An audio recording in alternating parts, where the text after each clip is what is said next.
Racikan Berita 1. Bukan, tidak netral. Presiden sudah pasti tidak netral, ya. Dan beliau juga itu memang tampaknya ya itu menggunakan tangan ya khususnya Polri ya, dalam menggerakkan apa istilahnya. Kalau dilihat dinasti politik Jokowi cuma ini 5 orang yang terlibat. Maksudnya 5 orang terlibat itu Joko Widodo, dan ini untuk pertama kalinya saya sebut Ibu Iriana. Sebuah negara itu demokratis, termasuk Profesor Henry Bayu menyebutkan bahwa Bismillahirrahmanirrahim. Assalamualaikum warahmatullahi wabarakatuh. Saya mengajak kita semua yang hadir di sini bersyukur kehadirat Allah Subhanahu wa taala Tuhan Yang Maha Esa, karena ini pertemuan yang sangat indah, di mana hadir di sini ada profesor yang pendukung Jokowi, Profesor Ikrar Bakri, yang sama-sama dengan saya bersaing deket-deketan waktu itu. Dan ada Dr. Ishak yang menggebu-gebu, ada Dr. Ubed, Bang Arsduno Arif, dan lengkap di sini. Terima kasih Bang Abraham, ide-idenya. Kemudian ada kasih intel saya. Jadi pada saat saya letnan, kasih intel saya adalah Kapten Purnomo waktu itu. Karena jadi beliau memang dari kecilnya dari intel gitu. Kemudian ada sahabatnya Pak Prabowo di sini, Majen TNI Suprapto. Dulu penasihat dekatnya pada tahun 2019, saya tahu persis. Kemudian ada senior yang paling senior tadi, Majen TNI Purnawirawan Marini Pak Soeharto, yang semangatnya mengalahkan kita semuanya yang masih muda. Dan yang menarik tadi ada perlombaan. Siapa yang lebih bicara keras antara besan, Pak. Jadi Pak Narko dengan Pak Yayat. Maksudnya ya. Dan di sini unik, ada 2 Letnan Jenderal, yang satu Pak Yayat ini pengagumnya Pak Prabowo. Oh ya. Ya. Dan Pak Setio adalah dari PKS. Oke. Iya, pengagumnya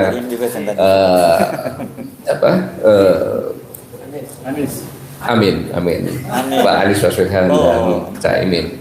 Kemudian ada Mayor Jenderal TNI Purnawirawan Puryanto di pihak Pak Ganjar. Ya. Beliau adalah dari Perindo atau Perindo Jawa Tengah.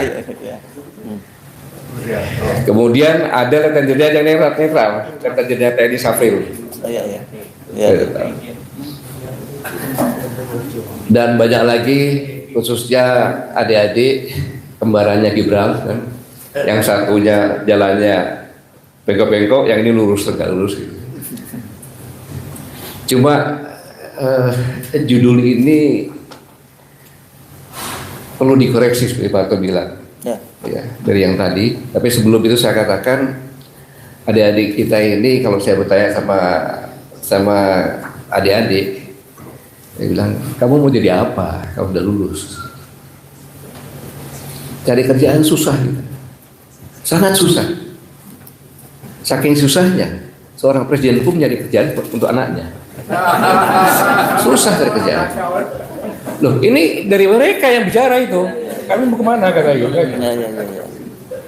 Kemudian, kalau kita frustasi, untuk apa pemilih ini? Ini dari luar udah merupakan job yang dikenal. Di Somalia perlu waktu 20-30 hari setelah pemilu baru bisa tahu. Di Amerika paling 2-3 hari udah tahu. Yang paling efektif di Indonesia 1 bulan sebelum pemilihan sudah tahu siapa pemenangnya. Ini dunia internasional tahu ini semua ini.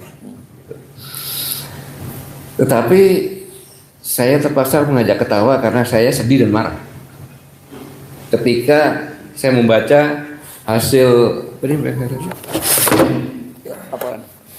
laporan survei pemuda ITMI periode survei 17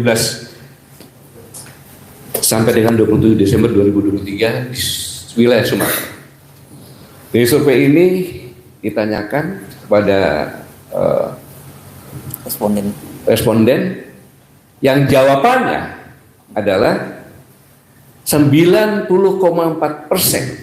kalau pemilu itu curang dan ada intervensi dari alat negara yaitu KPU, Bawaslu, aparatur negara, TNI dan Polri, maka akan terjadi disintegrasi bangsa. Kita tidak percaya dari Indonesia. Dan yang lebih mengerikan lagi, dengan pertanyaan yang sama, 82,5% akan merdeka. Saya bilang, Anda non konstitusi. Tidak, Pak. Tidak.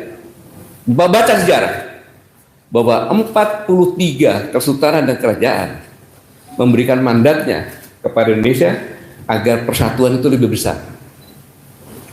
Satu mendukung kan gitu. Jadi 44. Itu yang dikatakan Pak Yayat, seorang tentara purnawirawan dari Kopassus, pernah di 81, pernah atas pertahanan di Cina yang saya kasih TO, dia berhasil, maka saya bisa bicara seperti ini semuanya. Pernah Kabais, Sekretaris Menko Polhukam, bicara akan menarik mandat dari nenek moyang. Jangan main-main dengan kondisi ini. Jangan main-main. Ini peringatan. Saya ulangi, ini peringatan. Bagi orang yang tidak mengiyakan peringatan, dia adalah menuju kehancuran. Itu teori. Ini peringatan. Saya ingin mengingatkan keras balik. Ketika Bung Karno mengatakan kami bangsa Indonesia dengan ini menyatakan kemerdekaannya. Artinya apa? Kita belum punya wilayah, belum punya pemerintahan. Artinya yang memerdekakan ini adalah semua anak bangsa. Dan ini bukan hasil hadiah. Di negara di dunia ini nggak sampai 5 negara yang merdeka karena perjuangan dengan mengorbankan pikiran, tenaga, keringat, air mata, darah dan nyawa. Dan perjalanan bukan cuma 1-2 hari, 200 tahun lebih, dari Sabang sampai Merauke. Semua kesultanan-kesultanan melakukan perjuangan. Apa artinya? Siapapun Anda di hadapan saya, semua anak bangsa Indonesia ini mengalir DNA kesatria dan patriot. Saya ulangi, siapapun Anda dimanapun Anda berada yang merasa orang Indonesia, Anda adalah punya DNA kesatria dan patriot. Nenek moyang Anda yang memerdekakan negeri ini, dan sekarang ada pengkhianat yang akan menghancurkan negeri ini. Kenapa? Kalau sudah diingatkan bahwa saya akan menarik mandatnya lagi kalau ada intervensi, kalau ada kecurangan, terus ada aparat yang curang, pengkhianat bukan dia? Pengkhianat bukan? Pengkhianat. Ada kapal yang curang, dia pengkhianat. Bukan pengkhianat bangsa, pengkhianat negara. Jelas, nggak usah takut bicara. Pengkhianat. Musuh siapa? Musuh anak bangsa. Musuh anak bangsa. Kalau nggak ada peringatan ini, santai-santai saja saya. Jadi judulnya ini adalah selamatkan Indonesia dari disintegrasi.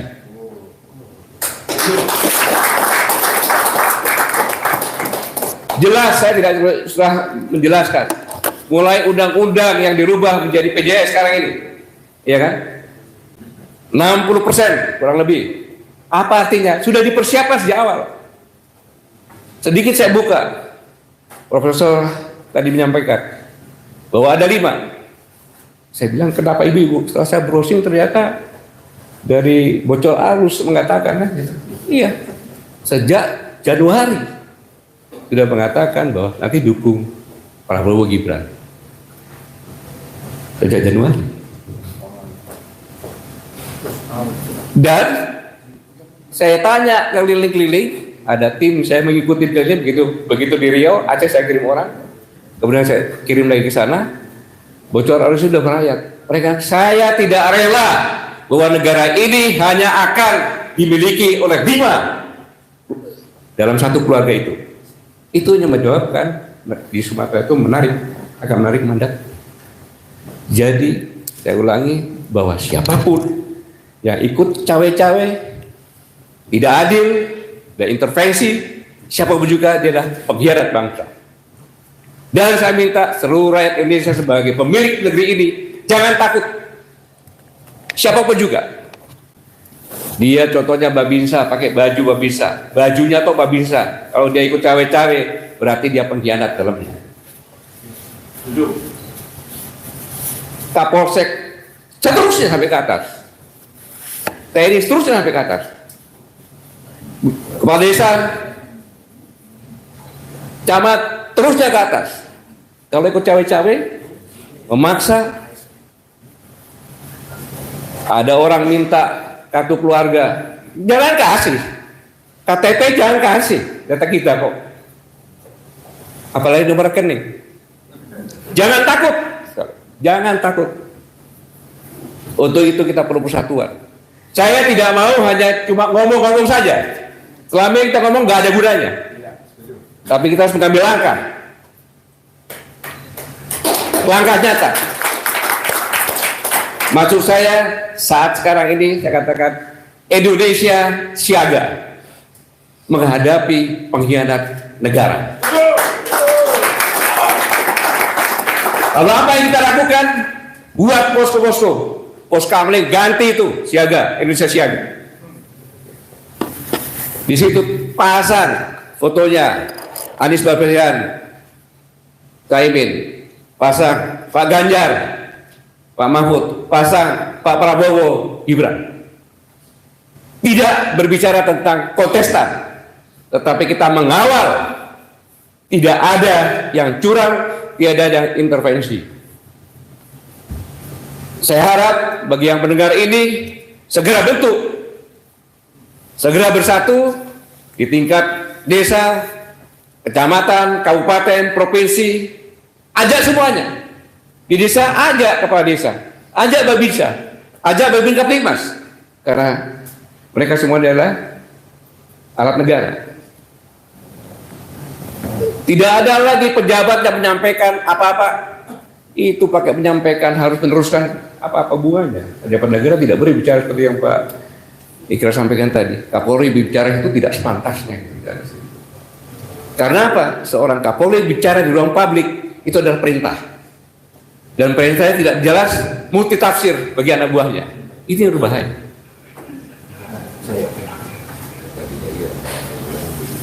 Jadi sekali lagi, saya tidak panjang lebar, telah terjadi upaya-upaya disintegrasi bangsa dari hasil survei, dan ada indikasi pengkhianat negara. Maka harus kita lawan semuanya.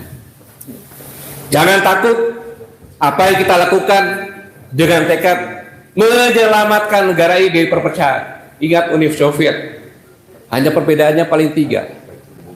Bahasa, ekonomi, agama. Yugoslavia 2, pecah. Indonesia, rambut berbeda, kulit berbeda, letak geografi berbeda, adat budaya berbeda, bahasa berbeda, agama berbeda. Kondisi ekonomi apa lagi? Kalau kita tidak bangkit, kita pecah. Kita pecah. Jadi, saudara-saudara sekalian, sebagai penutup, semoga Allah Subhanahu wa Ta'ala, Tuhan Yang Maha Esa, membimbing kita semuanya untuk sama-sama berjuang mengawal negara ini agar jangan sampai pecah dengan mendirikan posko-posko Indonesia Siaga. Saat inilah mulai Indonesia Siaga untuk bangkit bersama-sama menjaga negara ini agar jangan menjadi terpecah belah.